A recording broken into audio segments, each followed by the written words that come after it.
E isso tem tudo a ver com o que a gente está vivendo hoje, sobre o debate aí da essencialidade do culto. Se é essencial ou não. Eu vou argumentar que é completamente essencial para nós que somos cristãos.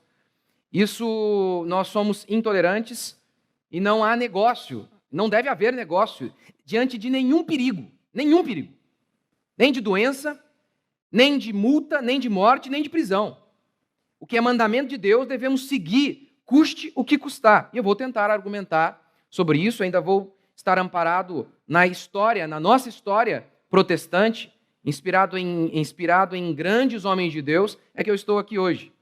Ora, o que eu quero dizer, em primeiro lugar, é que este faraó aqui, por resistir o povo de Deus, e você deve se lembrar disso, quando Paulo perseguia a igreja, Jesus se revela a ele e diz assim: você me persegue. Perseguir o povo de Deus é se levantar contra Deus, contra o próprio Deus. É o que acontece em todo o Antigo Testamento e em todo o Novo Testamento. Deus se identifica com o seu povo. Dessa maneira, aquele homem, por resistir a Deus, trouxe desgraça, por impedir aquele povo de cultuar a Deus, trouxe desgraça sobre si e sobre todo o seu país. É isso que esses malditos trarão sobre si, ao se levantarem contra Deus. Não contra mim, contra Deus.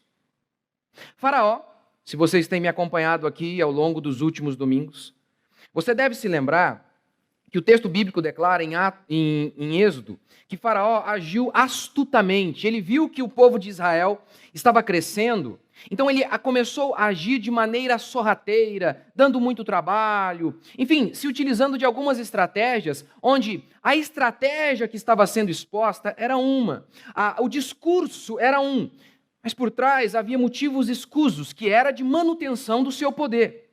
Ora, não há teoria da conspiração. Essa é a história do mundo. Em Maquiavel fala sobre isso, sobre o príncipe, como que o príncipe deve dirigir o povo, deve muitas vezes se utilizar desses recursos, do engano, para se manter o poder. É daí que vem o termo maquiavélico. Isso é maquiavélico. Isso é histórico. De homens fazendo algo, mas no final das contas ele tem um outro objetivo.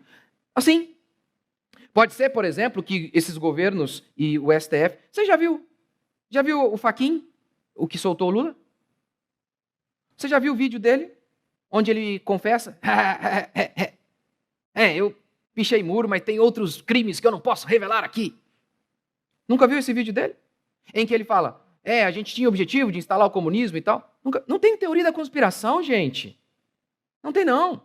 Está aí. Está claro. Está claro.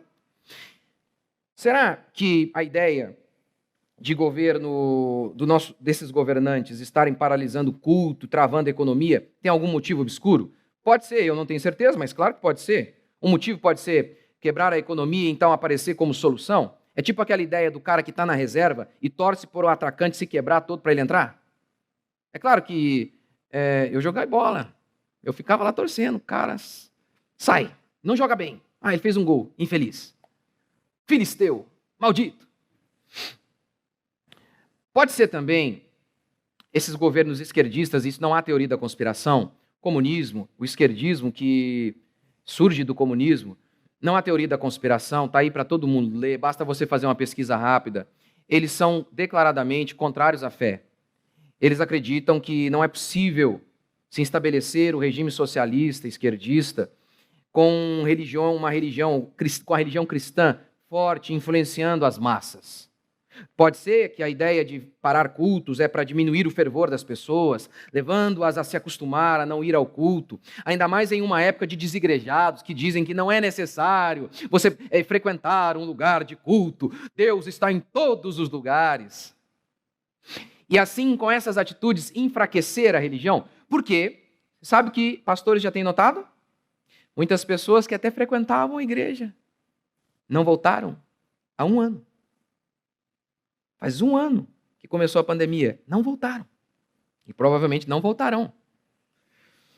O movimento comunista e esquerdista sempre viu a religião, principalmente a religião cristã, como um impedimento para a manutenção e para a implantação do seu regime.